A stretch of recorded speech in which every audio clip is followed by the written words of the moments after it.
Football's back.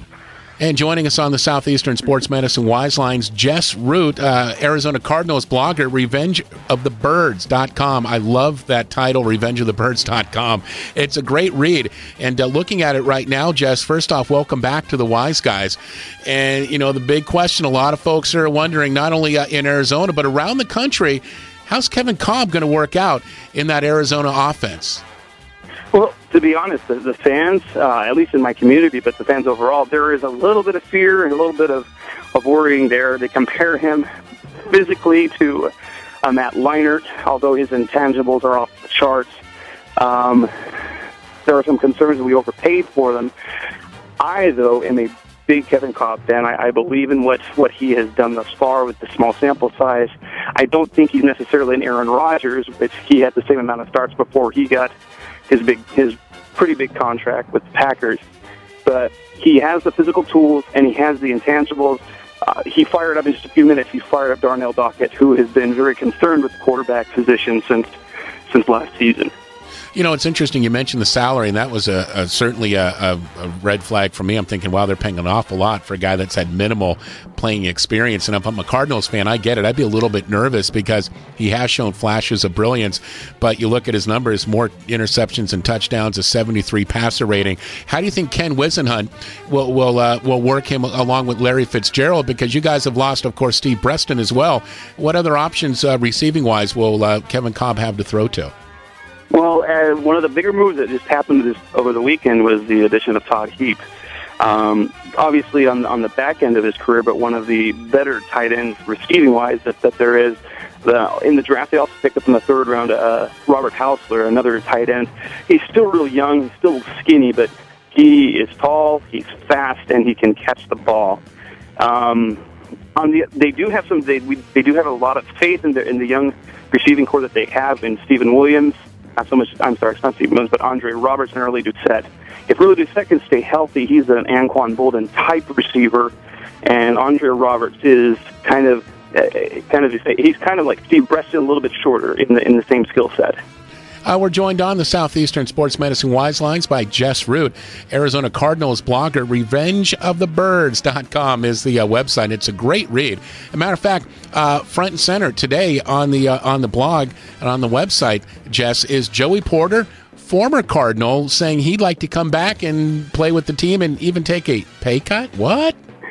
Actually, he was about to be cut because of the salary. He was due almost $6 million this year.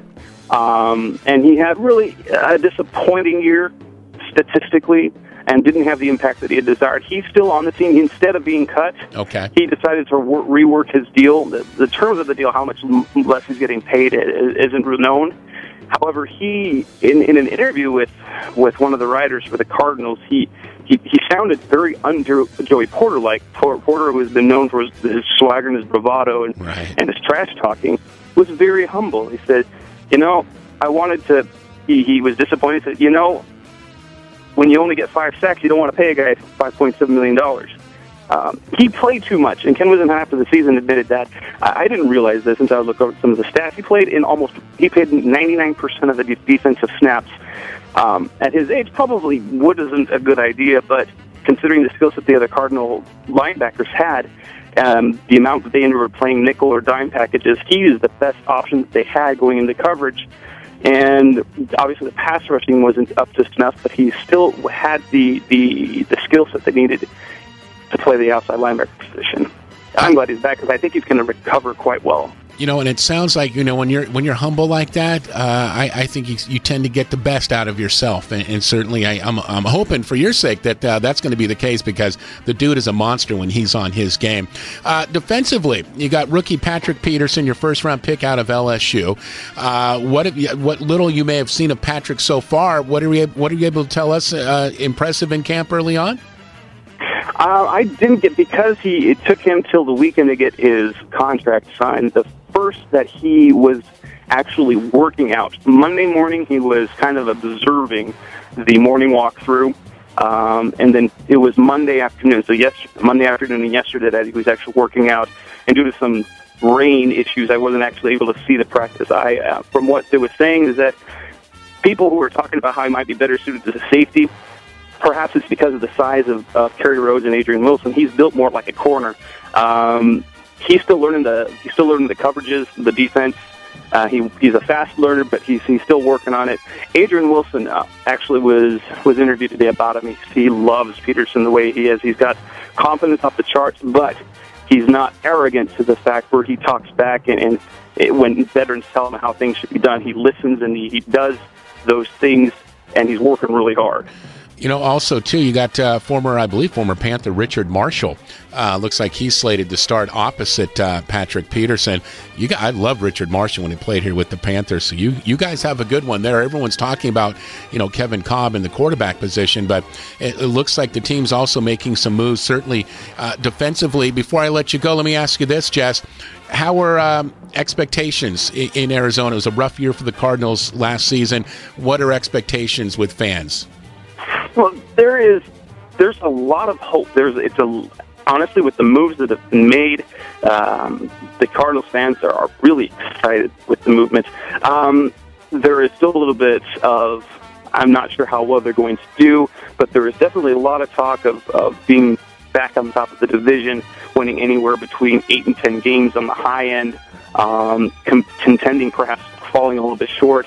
I think based on what the division has, if they take care of their divisional games, I think they've got the easiest track to the playoffs, considering that I really do think that Kevin Cobb is the most talented quarterback in the division, perhaps a hair behind Sam Bradford, depending on how his progress goes from year 1 to year 2.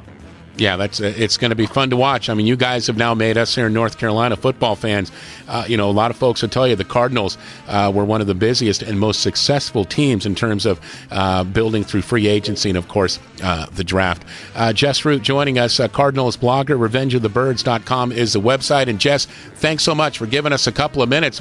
As we tell all our bloggers, if any breaking news comes out of Arizona, we'd love to connect with you again. All righty. Sounds great. Enjoy it, my friend. Go get them. All right, thanks. You bet. Bye-bye. And we appreciate Jess Root joining us, revengeofthebirds.com.